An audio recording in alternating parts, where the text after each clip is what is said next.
Assistant Deputy Speaker, I want to say, first of all, what an honor it is for me to stand up here today, and second, the throne speech given yesterday by our Lieutenant Governor.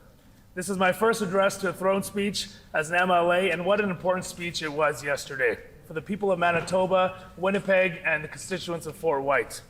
I've had many high moments in the last 8 months of being an MLA, and some of the most rewarding ones are working directly with the people in Fort White.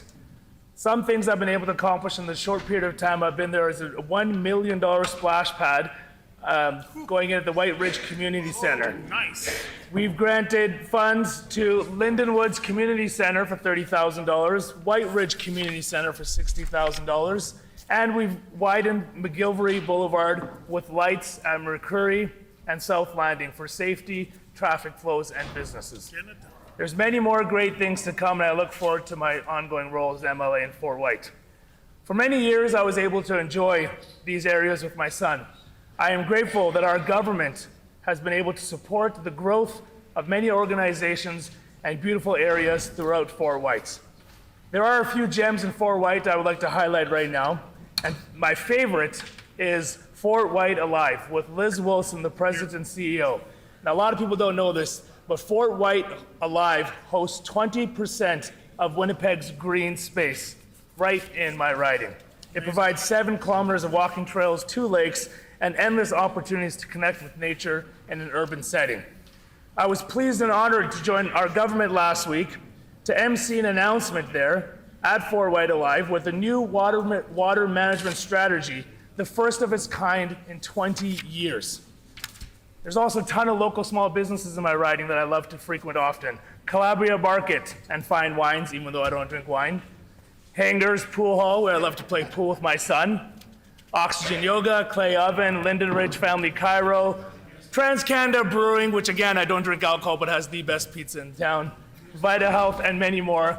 And the UPS store. And you don't drink. And I don't drink. I'll clap for that. Fort White is really built around its leaders. Kimberly O'Hara and the entire board at the White Ridge Community Center. Julie Bubnick from the Lindenwoods Community Center. Lori from the Simpkins Center.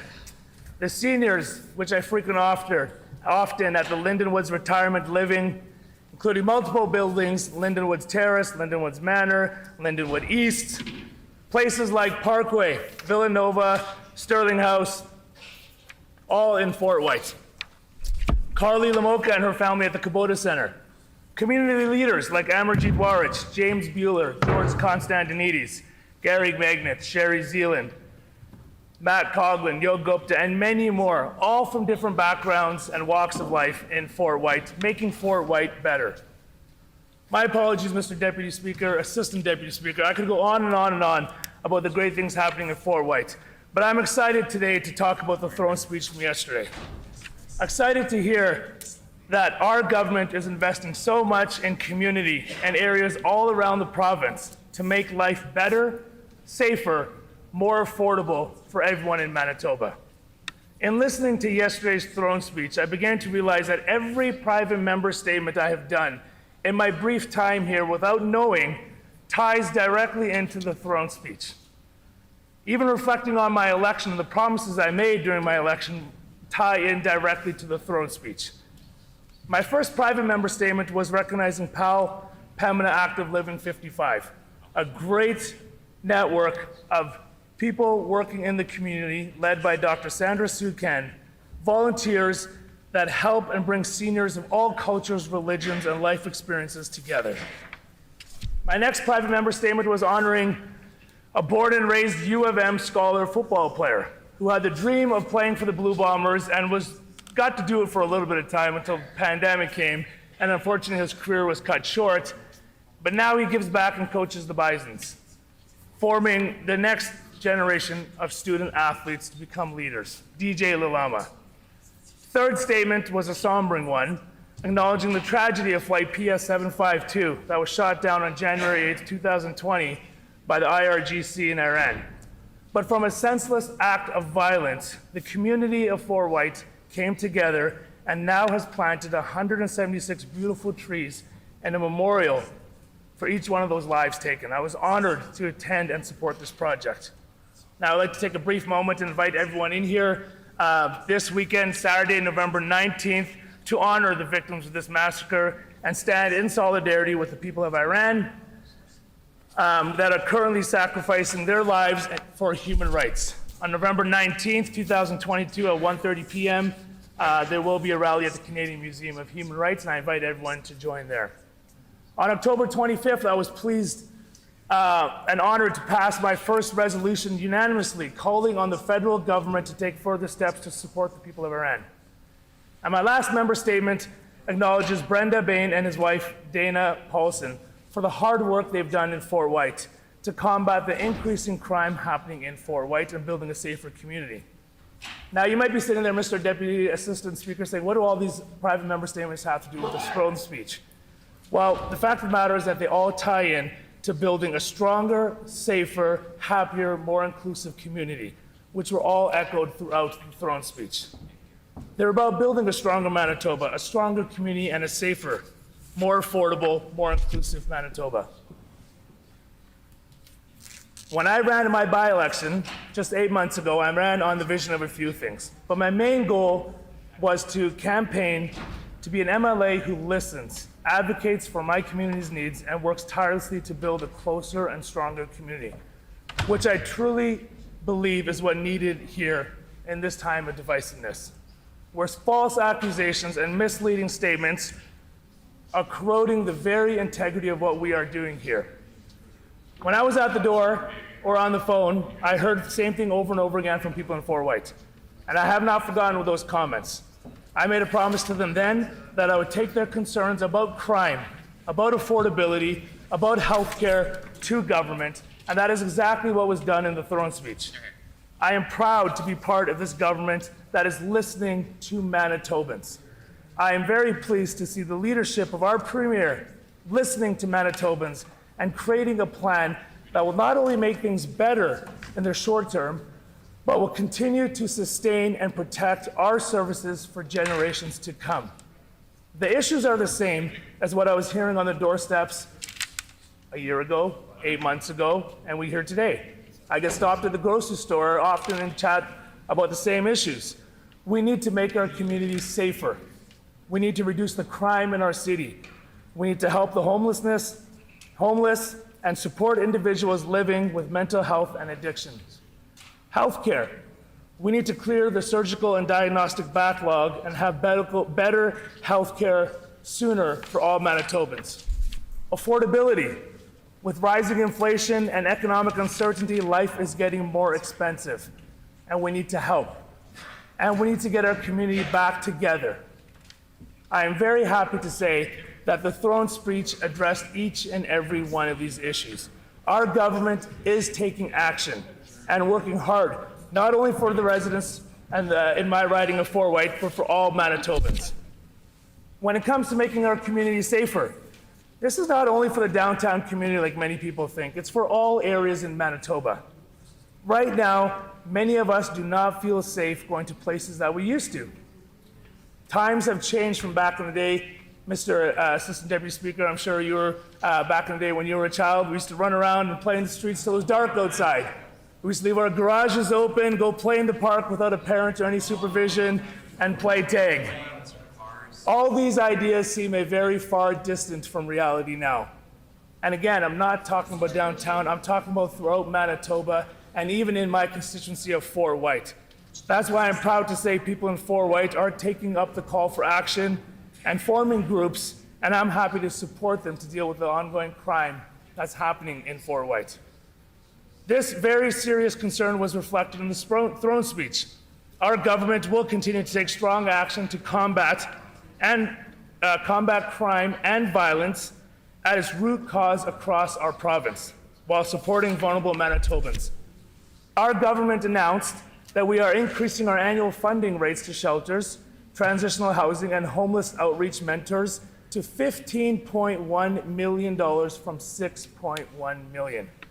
That will be a $9 million increase in investment.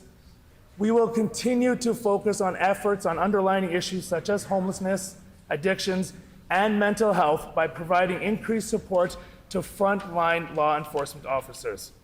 Along with our government announced another $3.6 million to already complement the $5 million investment to the Downtown Community Safety Partnership, a collaborative community initiative aimed at creating a safer, more inviting downtown Winnipeg for businesses and residences. We recently announced another $3.2 million to invest in bail supervision and high-risk warrant unit to ensure the most violent criminals do not remain on our streets. Our government is and will work collaboratively with all police agencies along all levels of government to ensure communities are safe and resources are available.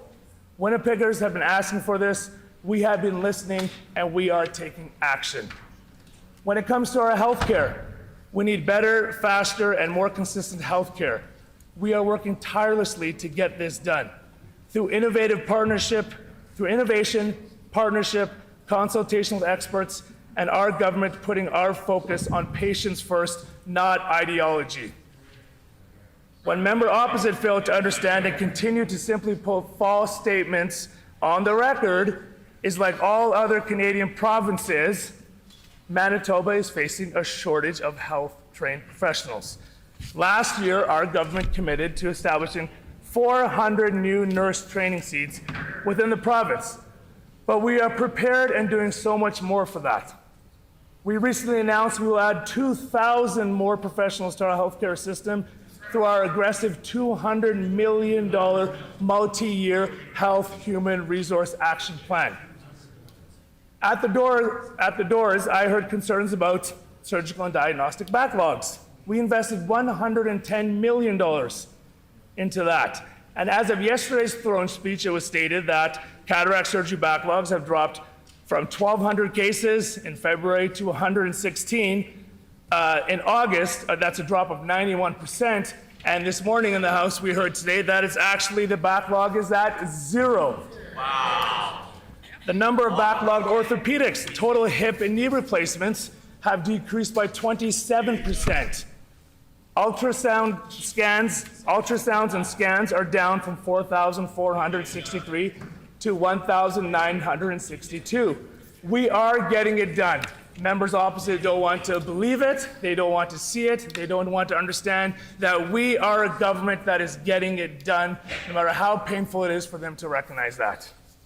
Let's not forget that under the Greg Selinger NDP, government had the long surgical backlogs and the longest ER wait times in the country, and surprisingly, there was no worldwide pandemic. Just terrible planning, no vision, or understanding of what needed to get done to help Manitobans. We know that much more needs to get done, and we are prepared to tackle bold steps necessary to get it done. When it comes to affordability, our government is taking action. Earlier this year, we introduced a taxation measure as well as an $87 million family affordability package. In recent months, our government also moved to raise the minimum wage to $15 in October 2023. In 2023, the education property tax rebate will provide even further assistance with an increase for residential and farm properties to 50% from 37.5% in 2022, increasing the average rebate for a homeowner to $774 from $581. That is our government taking action to make life more affordable. MPI has issued rebates averaging $700 the last 2 years. Let's not forget that that's something the NDP voted against. Despite what opposition says and does, we are working to make life more affordable for Manitobans. On a topic of major discussion here in the House, we even heard again today, Manitoba Hydro. Manitoba Hydro has been historically mismanaged by previous governments. For 17 years, the NDP mismanaged Manitoba Hydro. So much so that kiosk and BIPO were over budget by $4 billion. Yes, $4 billion. That put Hydro in a really tough financial spot. So much so, Mr. Deputy Assistant Speaker, 40 cents 40 cents on every dollar earned by Manitoba Hydro is used to service that debt incurred to Manitoba Hydro under the NDP government. Now, the NDP might think that's okay. We don't. We believe in sustaining our public utilities to ensure it's protected and still around for Manitobans in the future. We will protect Manitobans where the NDP did not.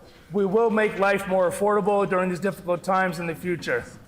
This is what our government is doing. Mr. Deputy Speaker, Assistant Deputy Speaker, there's so many more things I can speak to in the throne speech, but I know others want to speak, so I'll say a few last words. You want more? More, okay. I got 4 minutes. Mr. Deputy Speaker, people ask me, and I realize I'm the new guy here, or until we win Kirkfield Park. People ask me, why did you do it? Why did you get into public office? And I tell them it's an honor. It truly is an honor to serve the people of Manitoba, more specifically the people of Fort White. Serving people is a calling, and I'm honored that I was able to answer that call.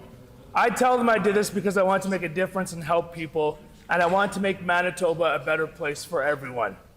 Mr. Assistant Deputy Speaker, I can honestly say that the throne speech does that. It is a step in the right direction, and I am honored to be on this side of the House, representing the people of Fort White for a brighter, safer, and better Manitoba. Mr. Assistant Deputy Speaker, we will make our community safer. We will help families make ends meet. We will strengthen our healthcare system and reduce wait times. We will make Manitoba more competitive. We will protect our environment, climate, and parks. We will help build stronger communities. Our government is taking action and getting things done to help Manitobans. I am honored today to stand in the House and second the throne speech today, Mr. Deputy Assistant Speaker. Thank you.